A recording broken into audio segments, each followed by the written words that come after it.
ni Senator Trillanes. Ito yun. Di ba? Wait lang ibalik natin. Do it. Tapos, indicate ng secretary, siya ang iuutusan mo, yung para humingi ng tulong na i-authenticate yung anomalya.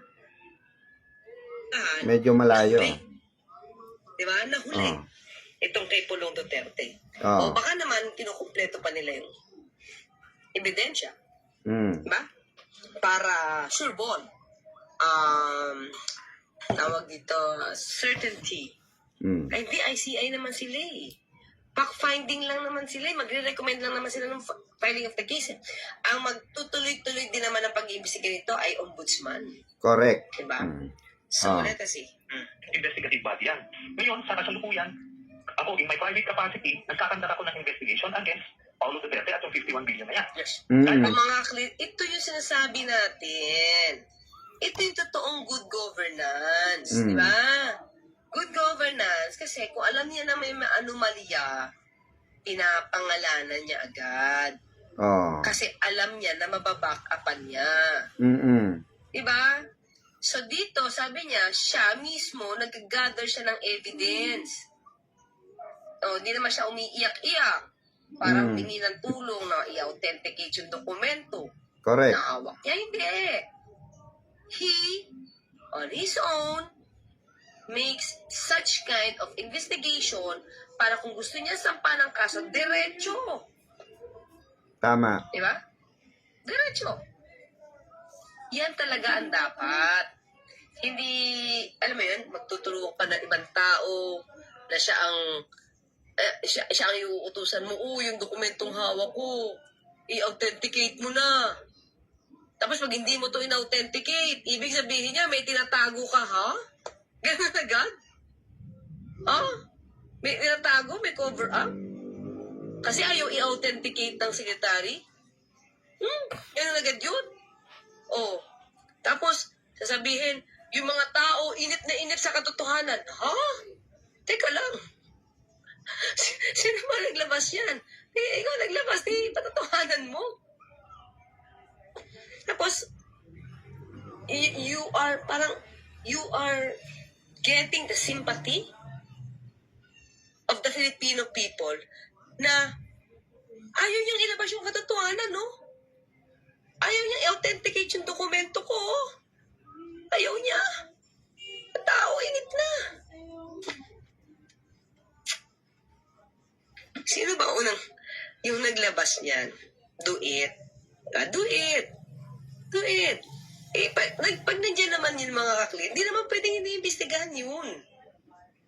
Kasi may hawak kang sapat na ebidensya para maging basihan ng pag-iimbestiga. Pero ni Senator Trillanes, ito yun. Di ba? Ay, ako nga, ginagawa ko nga eh. Pero, I'm going out of my way. Wala naman ako mandato. But as a private citizen, I have the right. Pero ito. As a private citizen pa to, makaka-clear, ha?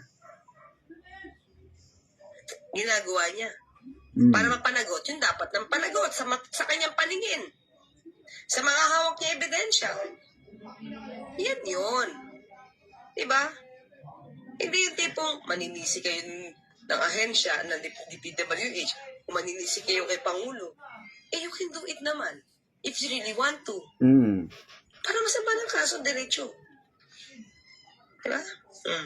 Itong nakamandato na ito, ay hindi nila ginagawa yun. Kumbaga sinasabi niyo po na kung kayo nga kaya niyong gawin, bakit yung ICI na may mandato, ba't hindi nila gawin? So, should we expect you... Ganun ba talaga, Senator Trillanes? Yun talaga yung pakiramdam nyo? Nababagalat kayo sa ICI pagdating sa Duterte? O siguro nga, kasi di ba parang, yun yung pananaw niya. O hindi matenso. Ito yung disipotenso. Ang gagawin nyo. Di ba may ebidensya na dyan? Meron na complaint dyan? Hindi sumagot yung tao? So what will you do? ICI. May point? Pwede.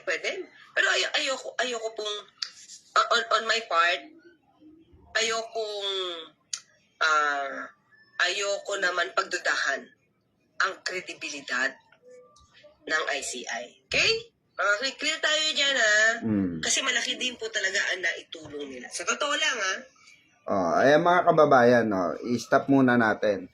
So, yun, narinig nyo, parang pino-point out nga din dito ni Yusek Castro na based on sa kanyang reaction dito, pagbibigay ng opinion na parang ano pa rin siya,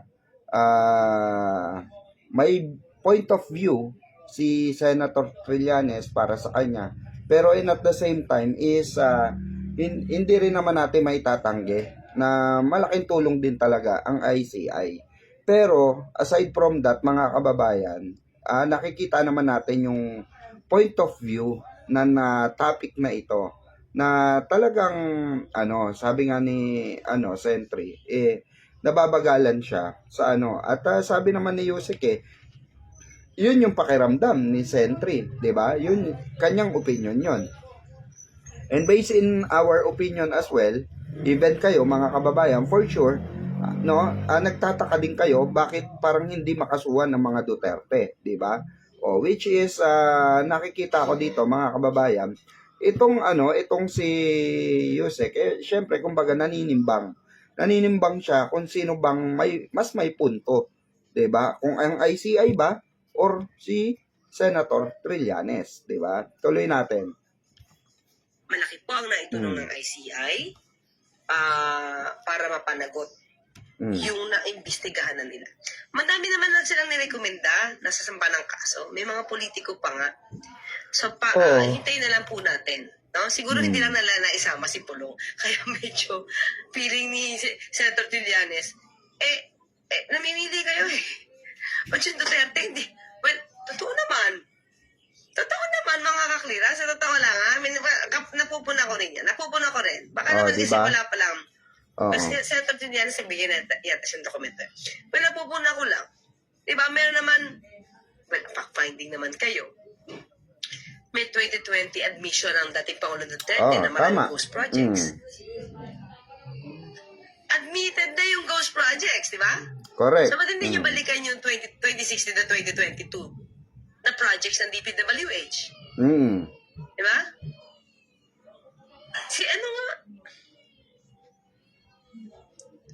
Si Mark Villar nga, naimbestigahan to Pero tungkol dun sa pamangkin niya, right? Tama ba? Naimbestigahan ba yun? Sorry mga kalina, hindi ko matandaan basta yung tungkol sa pamangkin, sa pinsan yata niya, or na-awarda ng project. Hindi ko matandaan kung naimbestigahan yung tungkol sa mga roads, sa mga flood control projects na ginawa sa Las Piñas na parang siniwala ng ngayong congressman ng distrito nila sa Las Piñas. Tapos, hindi pa rin naiimbestigahan si Senator Mark Villar. Tama ba? Mark Villar. Correct. Sa ghost projects ng panahon niya.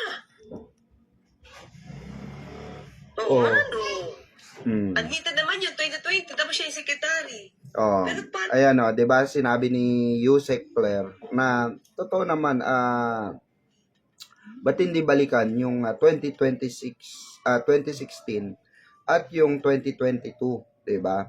Kasi naman kumbaga na ilatag na ebidensya na andyan na. Ang gagawin na lang naman ng ICI diyan talaga kung tutusin mga kababayan, verify yung mga papers. After i-verify ng mga evidence, ipapasa and recommend mo sa ombudsman na kasuhan. 'Di ba? Kasi bakit may nakapag fact findings na kayo. So meaning to say mga kababayan, kaya itong si DOJ Secretary Remulla, okay? Sa DOJ, ito po ay ito po ay sinabi niya mismo na parang may napagtatakpan pagdating kay Bongo. Bakit hindi raw mabigyan ng tawag dito ng recommendation ng ICI si Bongo at si Pulong. Nabanggit na po yan Sec Remulla sa DOJ po, no? So ngayon mga kababayan,